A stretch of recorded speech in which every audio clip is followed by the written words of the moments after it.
जब भारत में पढ़ाई लिखाई कुछ ऊंची जातियों और ब्राह्मण तक सीमित थी, जब आम लोग सिर्फ कर्मकांड और पंडितों की भाषा में उलझे हुए थे, तब एक मिशनरी आया जिसने न सिर्फ भाषाओं को समझा बल्कि उन्हें आम लोगों तक पहुंचाने का सपना दिखाया।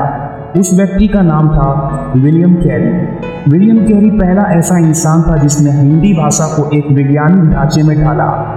उसने पहला हिंदी व्याकरण लिखा और वो भी अकेले, बिना किसी सरकारी मदद के, बिना किसी भारतीय साथी के। व्याकरणिक नियम और वाक्य रचना को इस तरह समझाया कि आज भी हिंदी भाषा सिखाने में उनका काम मील का पत्थर माना जाता है। सिर्फ व्याकरण ही नहीं, कैरी ने पहला हिंदी अंग्रेजी शब्दकोश भी तैयार किया। उस समय जब भाषा का कोई व्यवस्थित रूप नहीं था, कैरी ने हजारों हिंदी शब्दों को एकत्रित किया, उनका सही अनुवाद खोजा और एक ऐसा शब्दकोश बनाया जिससे लाखों लोगों को भाषा सीखने में मदद मिली। और ये काम भी उसने अकेले किया। ये उनका जुनून था, उनका मिशन था, भारत को पढ़ाना और उठाना।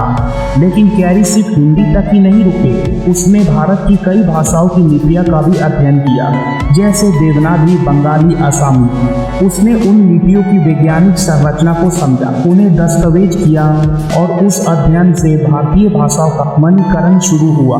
ये वो समय था जब भारत में लिपियों को लेकर एक रूपता नहीं थी। कैरी का ये काम भारतीय भाषा को एक नई पहचान देने वाला बन गया। और हाँ, ये भी उसने अकेले किया। जब बात बंगाल की करें तो कैरी ने बंगाली भाषा में स्कूल की शुरुआत की, लेकिन सिर्फ स्कूल नहीं खोले बल्कि बच्चों को पढ़ाने के लिए साहित्य भी लिखा और अनुवाद किया। उसने हितोपदेश और नीति शास्त्र जैसे नैतिक ग्रंथों को भी बंगाली भाषा में अनुवाद किया ताकि नैतिक शिक्षा बच्चों तक पहुंच सके। ये ऐसे ग्रंथ थे जो संस्कृत में सीमित थे।